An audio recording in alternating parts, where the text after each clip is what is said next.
Assalamualaikum warahmatullahi wabarakatuh. Waalaikumsalam warahmatullahi wabarakatuh. Bismillah, alhamdulillah, assalatu wassalamu ala rasulillah, la haula wa la quwata illa billah, amma ba'du. Sehat semua, Bapak, Ibu, Mas semua? Alhamdulillah. Alhamdulillah kita di tahun ini kembali dipertemukan dengan bulan yang penuh barokah, yakni bulan suci Ramadan, dalam keadaan sehat walafiat.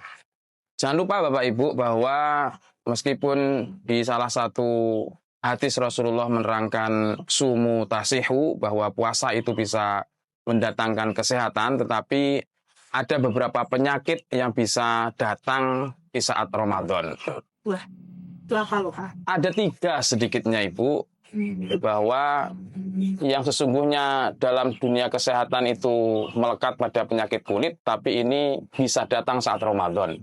1 namanya penyakit kudis. Ya. Kemudian yang kedua namanya penyakit kurap. Dan yang terakhir, yang ketiga penyakit kutil. Ya, ini bukan penyakit kulit tetapi bisa melekat kepada individu kita saat menjalankan ibadah puasa. Kita bedah satu persatu. Yang pertama tadi apa? Kudis. Oke, kudis itu singkatan dari kurang disiplin. Nah, mentang-mentang kita puasa, kita menahan lapar dari terbit fajar sampai terbenamnya matahari dalam keadaan lemas karena tidak masuk sesuatu apapun di tenggorokan kita, jangan lantas kemudian kita tidak disiplin dalam menjalankan ibadah yang lain. Contoh, kita disunahkan untuk mengakhirkan sahur dan menyegerakan berbuka puasa. Nah, jangan lupa bahwa dalam menyegerakan berbuka puasa itu umumnya kita sudah berada di depan makanan jauh-jauh sebelum berbuka puasa itu datang. Mungkin setengah jam atau bahkan 1 jam sudah memikirkan buka puasa apa yang kita makan nanti.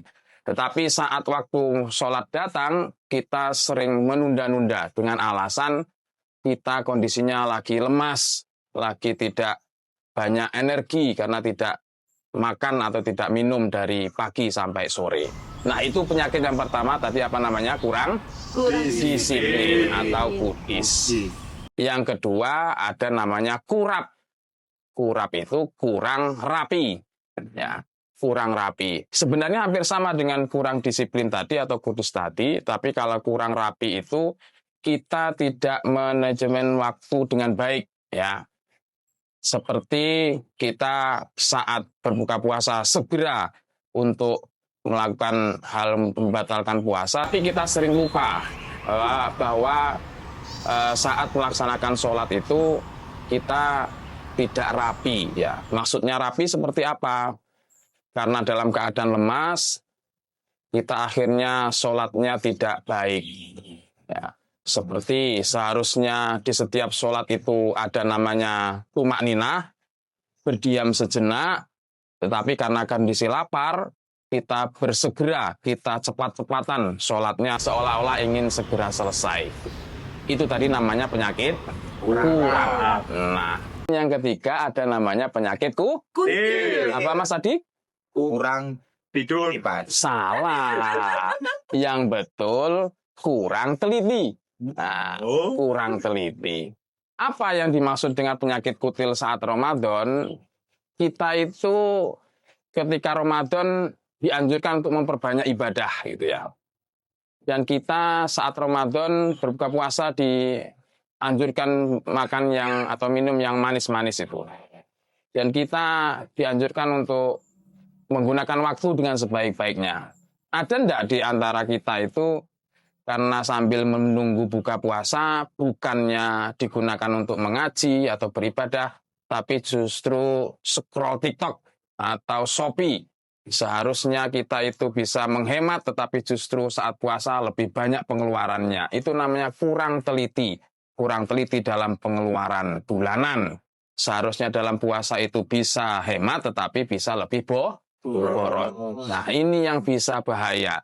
Jadi Bapak Ibu pendengar Fasa Uin Ponorogo yang berbahagia, hati-hati bahwa penyakit di Ramadan itu yang sesungguhnya bisa kita hindari, tapi karena kondisi kita tidak fit, dalam arti tidak fit batiniahnya, maka kita bisa terkena 3 penyakit ini. Bapak Ibu pendengar puasa UIN Ponorogo yang berbahagia, jadi 3 penyakit itu harus kita antisipasi, harus kita waspadai.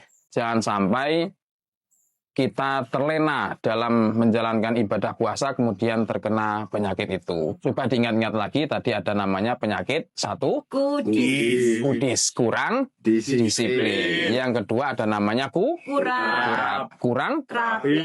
dan terakhir ada namanya kurang teliti. Semoga bisa mendapatkan hikmah yang banyak di bulan puasa Ramadan kali ini. Amin. Dan kita bisa mendapatkan ridho dari Allah atas apa yang kita laksanakan selama bulan puasa kali ini. Terima kasih. Akhirul kalam, ihdinas siratal mustaqim. Assalamualaikum warahmatullahi wabarakatuh. Waalaikumsalam warahmatullahi wabarakatuh.